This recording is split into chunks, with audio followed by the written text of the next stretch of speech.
What's up, everybody? On today's show, the latest news going on around the conference as Tennessee loses one of their best players for the season. Rece Davis makes a pick in Georgia, Florida, and much more. Also, we'll run through our matchup breakdowns, give you all our SEC Week 9 picks and predictions. Locked on SEC starts right now.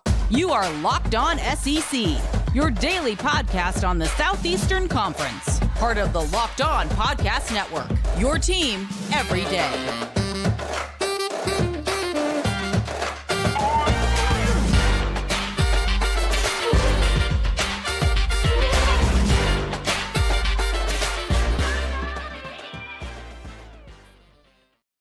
And what's up, everybody? Welcome into Locked On SEC. It's great to have you guys along. Download the Game Time app, create an account, use our promo code Locked On College, get $20 off your first purchase. That's the Game Time app. I'm Chris Gordy. Thanks for making Locked On SEC your first listen every day. Free and available wherever you get your podcasts and on YouTube, part of the Locked On Podcast Network, covering your team every day. All right, before we get to our SEC Week 9 picks, let's jump into it. Let's get you caught up on the latest news going on around the conference. Boots out to the right. Takes the handoff. What a catch! Around the conference. We start over at Tennessee as defensive back Kamal Hadden is going to miss the rest of this season after undergoing season-ending surgery. The DB announced on Instagram Thursday that his season is over. He didn't specify the injury, but reports say it was shoulder-related. Suffered in the game against Alabama as an upper body injury. A little bit of the note he wrote on Instagram. He said, "Damn, Pound, I can't lie. I'm bleeped up about it. I put everything I had in it just to get right this last round. Learning how to not always be right, but also learn how to be right and still make corrections to be better. I was just getting comfortable. The work was just starting to show. I'll be showing the world what I already knew, and I strike out. I feel like I let everybody down. But this is far from over. I'll be having season-ending surgery this morning. The get back starts now." So Kamal Hadden started the season a little bit slow, but really became one of Tennessee's better defenders here the last couple of weeks in coverage. Had some penalties and missed tackles, things like that, but was playing very well as a cover DB. And now they're going to have to look to Danico Slaughter and Gabe Judy Lally as their main cover guys, presumably. I'll see how they address it, but Kamal Hadden, big loss there for the Vols, and wish him the best of luck in trying to get healthy moving forward. All right, in other SEC news, over at Florida, Billy Napier, of course, had a great job going at Louisiana for years before he took the Florida job 2 years ago, and things going much better for him this go round. But he was talking this week about some advice he got from Urban Meyer after he accepted the job. He said, "It's important for you to understand you're in a state with 22 million people at Florida. You have huge alumni, but you're also in a state with two hated rivals. So if you fall and trip, not only do you know your small percentage of bandwagon fans get riled up, but you also have two fan bases from others that will jump in on the action as well."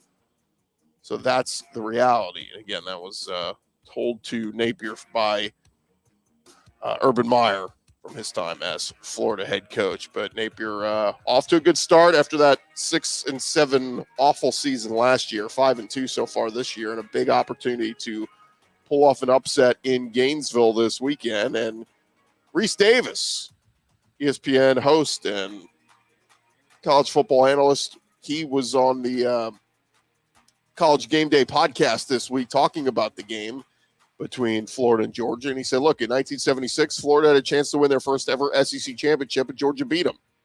They had an infamous 4th and dumb call. They had the lead and went for it on their own 29, ended up getting beat. In 85, Florida was number one for the first time in school history, and the Dogs destroyed them.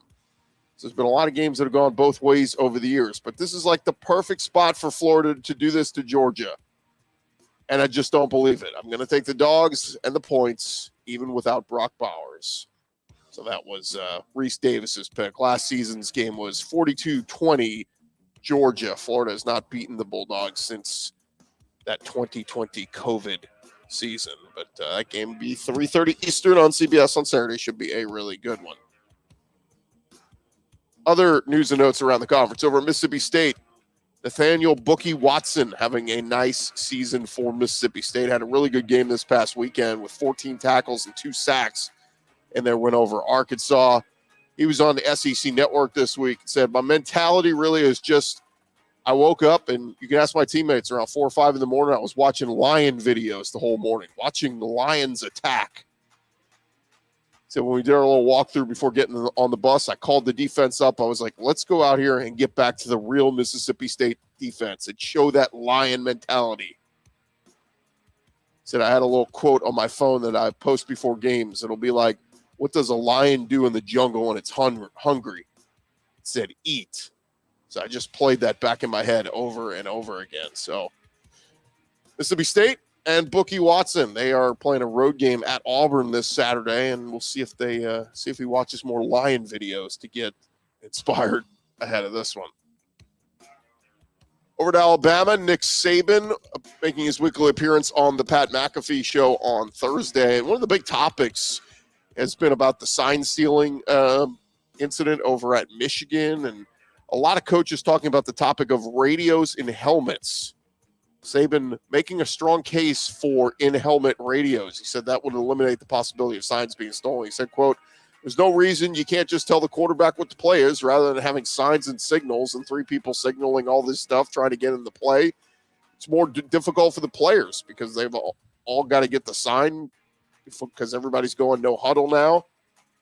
So for the defensive players that are going against the fastball team and all 11 guys know the signals, all 11 guys know the signs because they're going fast and you can't communicate rather than just being able to tell someone, hey, this is the call.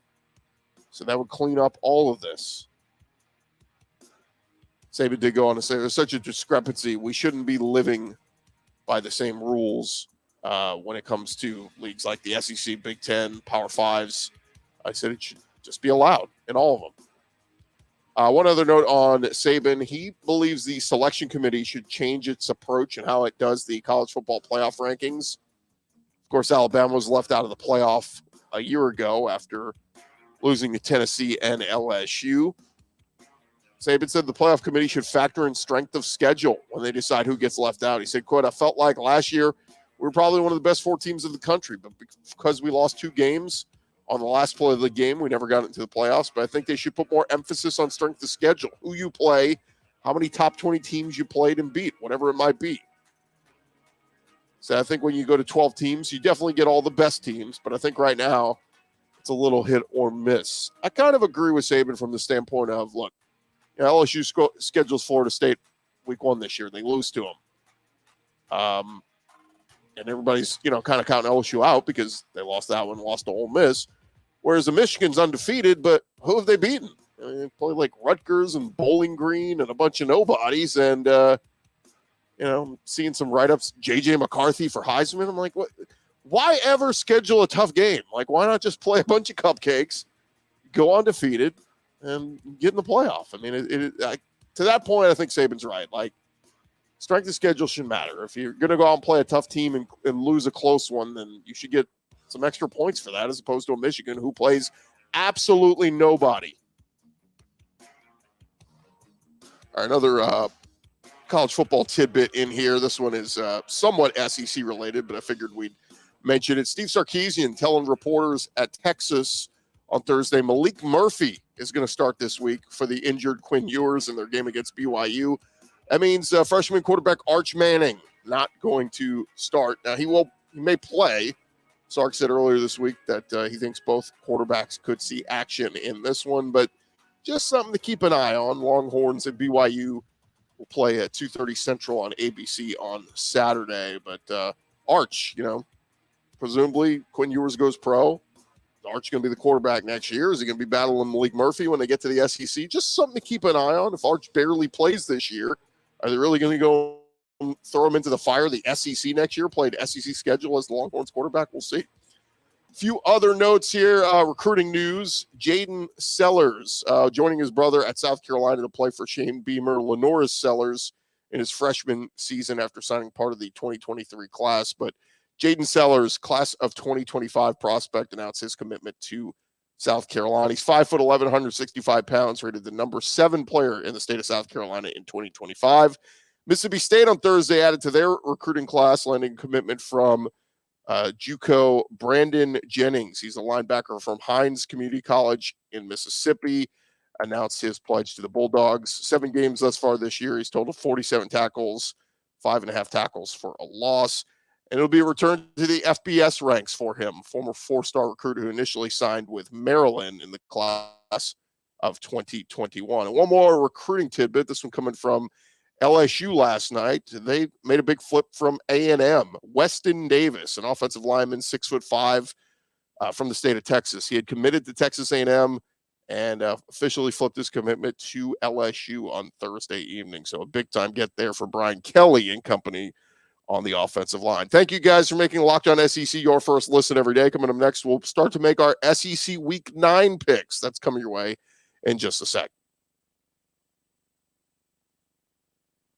I want to remind you guys this episode is presented to you by our friends over at the Athletic Brewing Company. Look, every week we always give you our Game Changer of the Week, brought to you by Athletic Brewing Company. And look, much like a lot of folks are expecting Carson Beck and the Georgia Bulldogs to be game changers this week against the Florida Gators, well, Athletic Brewing Company, they have completely changed the non-alcoholic beer game. They make non-alcoholic beers that actually taste good. Their brews are award-winning. They beat out over 50 styles of craft non-alcoholic beers, including IPAs, Goldens, Sours, and more. They're constantly releasing limited edition experimental styles, and they're fit for all times. You can drink Athletic Brewing anywhere, anytime, and make any activity more enjoyable. If you're watching a big game, you're watching your kids' game, you're working out, working from home, no hangovers ever. You can find Athletic in-store, online, and at bars across the country. They're the fastest-growing non-alcoholic brewery in the U.S., so come on and hop on board. Again, you can find them at a store near you or go buy them online at athleticbrewing.com. First-time customers, you find something you like, you can use our promo code LOCKEDON, LOCKEDON, to get 15% off your first online order. That's Locked On at checkout. 15% off at athleticbrewing.com. Near beer, exclusions and conditions apply. Athletic Brewing Company, fit for all times. Also want to tell you about our friends over at the Game Time app. Look, you shouldn't have to worry when you are buying tickets to your next big sporting event. Game Time is the fast and easy way for you to buy tickets. And it's not just sports. They got music, comedy, theater events, all of them on there. And you can find whatever event you are looking for near you. They got killer last-minute deals, all-in prices, views from your seat. That's my favorite part. You can see what your view is going to look like at the sporting event before you buy them. And their best price guarantee they got on there. Game Time takes the guesswork out of buying tickets. They're the only ticketing app that gives you complete peace of mind with your purchase. Again, go see the view from your seat before you buy so you know exactly what to expect when you arrive. The all-in prices show your total up front so you know you're getting a great deal without hidden fees. Go take the guesswork out of buying tickets with the Game Time app. Download Game Time, create an account, and use our code LOCKEDONCollege. Get $20 off your first purchase. Again, terms apply. Create an account and redeem code LOCKEDONCollege, LOCKEDON, COLLEGE, for $20 off. Download the Game Time app today. Last-minute tickets, lowest price guaranteed.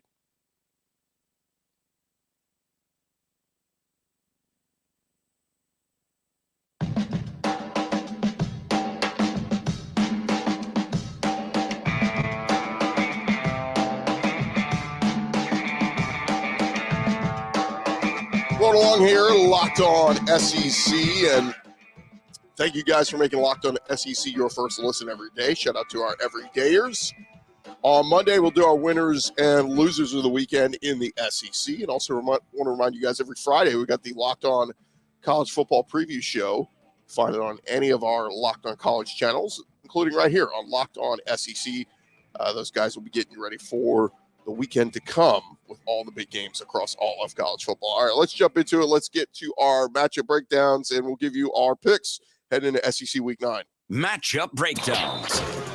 All right, we'll start with 11 a.m. Central on Saturday on ESPN. It is South Carolina at Texas A&M, and two teams having worse seasons than they perhaps thought they were going to have. South Carolina, they must win their final 3 starting in College Station to avoid their first losing SEC record in Coach Shane Beamer's 3 seasons. Texas A&M, they would need a lot of things to happen in the West to get their chances back in the SEC West race. But Spencer Rattler having a great season for South Carolina. He's throwing for 277 a game with 11 touchdowns, but the Aggies, tops in the country with 29 sacks. Edge rusher Edgerrin Cooper leads the SEC with 13.5 tackles for a loss. Anaya Smith, he's been hard to stop on at wide receiver and on special teams. He's 13th in the conference with 64 yards receiving per game and 5th, 108 all-purpose yards per game. A&M had won the first 8 games in this series since coming into the SEC, but South Carolina got their first win over A&M 30-24 last year. The Gamecocks have not won a game in the state of Texas since they beat the Longhorns back in 1957. Oddly enough, these two teams actually play for a trophy, the Bonham Trophy, named for James Bonham, who fought at the Alamo. He was a graduate of South Carolina. So the Bonham Trophy on the line. Texas A&M 10th among Power 5 teams in pass defense, giving up just 172 a game through the air. The Gamecocks are going to be without a few of their top receivers, Juice Wells, Amarian Brown, and Xavier Legette. Sounds like he'll be limited after getting hurt in the loss at Mizzou last week. All because of that, give me A&M minus 14.5. I know it's a big number, but I think South Carolina's offense is going to have a hard day. Look, they didn't score a touchdown last week at Mizzou. Had to settle for four field goals on 5 attempts. And give me over 6.5 sacks for Texas A&M. I just think that they're going to have a field day against that South Carolina offensive line. Next up, 2:30 Central on the SEC Network. It is going to be Mississippi State at Auburn. Losing this game would be a big blow for both teams' bowl hopes, especially for Auburn. Mississippi State, they've won 2 straight games, while Auburn has lost 4 in a row, while losing by a modest 7 points to both Georgia and Ole Miss. The passing game's going to be ugly. Sound like Will Rogers still not going to go in this one. His left shoulder not healed enough. And the Bulldogs attempted only 12 passes in their 7-3 win over Arkansas a week ago. Remains to be seen if Auburn will start Robbie Ashford or Peyton Thorne, but likely to play both of them. And Will Rogers' status remains uncertain. Him missing last week's start ended his string of 38 consecutive starts for Will Rogers. But for Auburn, Jarquez Hunter coming off one of his better games this year, a 91-yard, 2-touchdown rushing performance against Ole Miss. Has not put up huge numbers this year, but really nobody on Auburn's offense has. Mississippi State's win over Arkansas last week, 7-3, was the fewest points scored by the winning team in an SEC game since that epic 2008 Mississippi State-Auburn game that ended 3-2. Remember that one? Mississippi State, they have won the last 2 meetings, but Auburn holds a 30-8 advantage in the series at Jordan-Hare Stadium. Look, I like Mike Wright. Going to be filling in at quarterback there for Mississippi State. Friend of the show. We had him on the show right before the start of the season. I think I'm leaning Auburn here. Auburn has forced at least 1 turnover in 16 consecutive games. Longest streak dates back to an 18-game stretch back in 07-08. Mississippi State linebackers Bookie Watson and Jet Johnson are the only SEC duo averaging double-digit tackles. And State's running back Jaquavius Marks has a reception in 43 consecutive games. But I'm going Auburn. I know the offense stinks. They still found a way to score 21 last week in the loss to Ole Miss. At home, I think Jordan-Hare's rocking. Give me Auburn minus the 6.5. And in the nightcap, we will get 6:30 Central on the SEC Network. It will be Lane Kiffin's Ole Miss Rebels hosting Vanderbilt. Now, Ole Miss, they have won 3 straight, and they're trying to stay close. It's either Alabama or LSU, still a chance to win the SEC West. The Vanderbilt Commodores, they're tied with Arkansas for the league's longest skid at 6 straight and are growing more desperate as one of 3 SEC teams still winless in conference play. Vanderbilt coming off their bye week, so rested up. The Ole Miss offense against a Vanderbilt defense that has 9 interceptions this season, something to keep an eye on. Vandy tied for most interceptions in the SEC and 12th in FBS. They're 12 turnovers, second most in the league, just one off of Auburn's 13 turnovers. CJ Taylor has had 2 of his 3 career interceptions over Vanderbilt's last 2 games. Vandy's still going to go with Ken Seals at quarterback. A.J. Swan's still banged up. And Ken Seals has done a nice job. 4 straight games and 20th of his career making a start. So see what he could do. But Jackson Dart, he's been fantastic. He had 463 total yards of offense in last year's game against Vandy. 448 of them were through the air. And he's averaging 312 total yards this year, third best in the SEC, 10th nationally. This is the 98th game between Ole Miss and Vandy, dating back to 1894. Ole Miss has won 4 straight. Vandy has not won in Oxford since 2012. And this is Vandy's 3rd game this season against a ranked opponent. Vandy did lead 20-10 in the second quarter last season in Nashville, but the Rebels scored 5 touchdowns in the second half and routed them 52-28. Ole Miss has held consecutive SEC opponents below 300 yards offense for the first time since 2009. So Pete Golding got something going there on defense. I keep going back and forth. 24.5 is a ton of points, but I'm going to go with it. We're going to go with Vandy plus the 24.5. I think they get the backdoor cover late. So Vandy plus 24.5 against Ole Miss in Oxford. All right. Thank you guys for making Locked On SEC your first listen every day. Coming up next, we will touch on the 2 biggest games in the conference coming your way in just a sec. I want to remind you guys, this episode brought to you by our friends over at Prize Picks. Prize Picks, the largest independently owned daily fantasy sports platform in North America. They're the easiest and most exciting way for you to play daily fantasy sports. It's just you against the numbers. Instead of battling thousands of other players, including pros and sharks, you pick more than or less than on 2 to 6 player stat projections, and you will watch the winnings roll in. Go download the Prize Picks app. They are the most fun you will have, up to 25 times your money this football season. You just select 2 or more players, you pick more or less on their projected stats, and you place your entry. Testing your skills is the most exciting way to play daily fantasy sports on Prize Picks. If you've got the skills, you can turn $10 into $250 with just a few taps. Prize Picks is really simple to play. You can make your picks and submit your entry in less than 60 seconds. Had a coworker today showing me he's on the Prize Picks app, and super easy to do. Go to prizepicks.com/lockedoncollege. Use our promo code LockedOnCollege. That will get your first deposit match up to $100. Again, that is prizepicks.com/lockedoncollege. Use the promo code LockedOnCollege, and it is highly likely you will love Prize Picks. Again, it's Prize Picks daily fantasy sports made easy.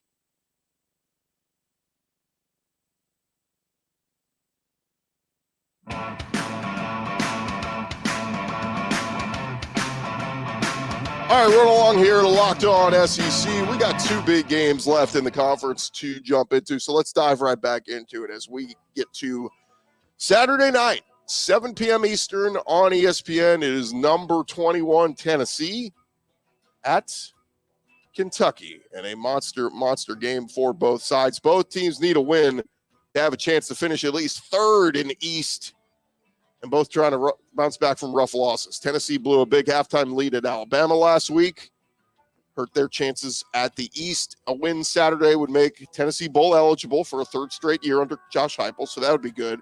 Kentucky, they're off a bye after 2 straight losses in ugly fashion. Blew a 14-0 lead, lost by 18 to Mizzou, and of course the week before that they got pummeled at Georgia. Kentucky running back Rece Davis, he's the SEC's rushing leader, averaging 111 yards rushing per game against Tennessee's 3-headed backfield of Jabari Small, Dylan Sampson, Jalen Wright. Jalen Wright ranks 4th in the league, averaging 84 yards, and is a big reason Tennessee leads the league at 217 yards rushing per game. Rece Davis, he has the advantage. Wildcats defense ranks 2nd in the SEC, giving up just 95 rushing yards per game. Now, quarterback play.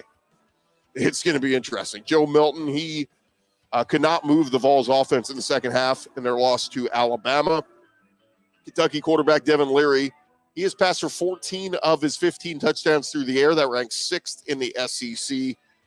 Defensively, Kentucky DB Maxwell Harrison leads the SEC with 5 interceptions. 2 of those were pick sixes. And he's tied with teammate Derek Jackson for 19th in the league with 44 tackles. This is the 80th straight season these teams are playing and 118th overall. Kentucky is the opponent Tennessee has played and beaten more than any other team. The Vols have won 18 of the last 20 in Lexington, including the last 2. And the last 3 visits have been decided by 4 points or less. Tennessee averages 4 sacks a game this year. That's second in the SEC, fourth in the FBS. And Kentucky's SEC high 479 penalty yards are just 9 more than Tennessee. So both these teams very penalized. The Vols have been whistled 56 times, just 2 more than Kentucky. Tennessee is a 3.5-point road favorite. I keep going back and forth. I think I'm going to stick with the home team. I'm going to take Kentucky plus the 3.5. Home underdogs, getting some points. Roll with the Wildcats, but Tennessee, you can't afford to lose this one either. It's a big game for both sides.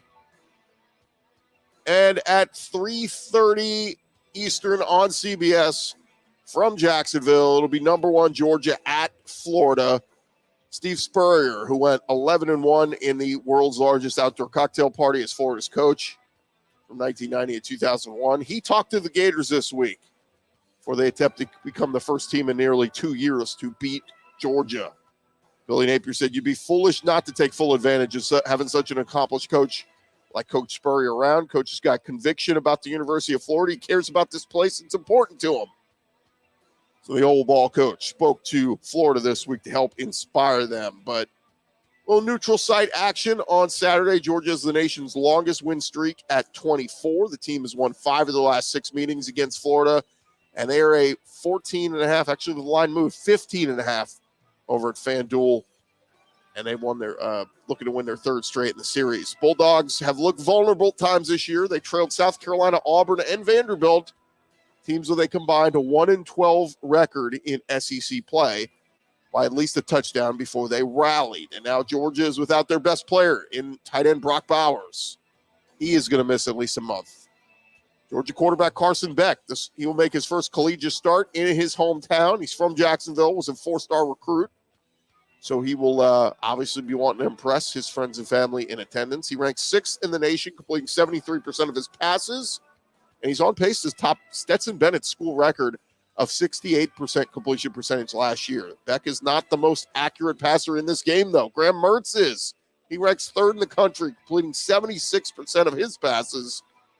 And the Florida-Georgia game begins a daunting stretch for both teams. Georgia follows this game with games against Mizzou and Ole Miss and at Tennessee. A 3-week span that will determine, will the Dogs go undefeated and have a good shot at getting into the college football playoff for a 3rd straight year. Florida, they get struggling Arkansas next week, but then they close out against LSU, Mizzou, and Florida State. That is a rough go. It's Florida. 15.5-point underdogs. I'm taking the Gators. Why not? So here are our picks for SEC Week 9. We're going A&M minus the 15.5 at home against South Carolina. We're going Auburn minus the 6.5 against Mississippi State. Going Vandy plus the 24.5 in Oxford. Again, I think Ole Miss wins big, but I think Vandy at least covers it. Maybe a late touchdown by Ken Seals to get the backdoor cover. We're going Kentucky at home against Tennessee. Again, Kentucky plus the 3.5. Those games have been close. And then we're going Gators plus 14.5. Maybe Georgia pulls away late and wins something like 31-21, something like that. I think Graham Mertz has played really well that Florida run game. How good can the Georgia defense be? The numbers say they're very good, but have they really been tested yet? We'll see. Going to be a good slate of games heading into SEC Week 9, and we'll see how we do with our picks.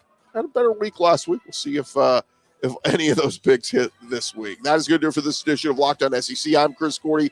Again, thank you guys so much for making us your first listen every day. Shout out to our everydayers. Keep on coming back and checking us out either on the podcast or on the YouTube page.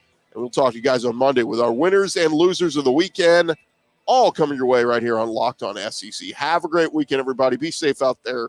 And I hope your favorite team wins. And if not, everybody in the world hates your team and the refs sucked and Gary Danielson was very anti your team. Whatever it is, I hope you guys have a great weekend. We'll talk to you on Monday.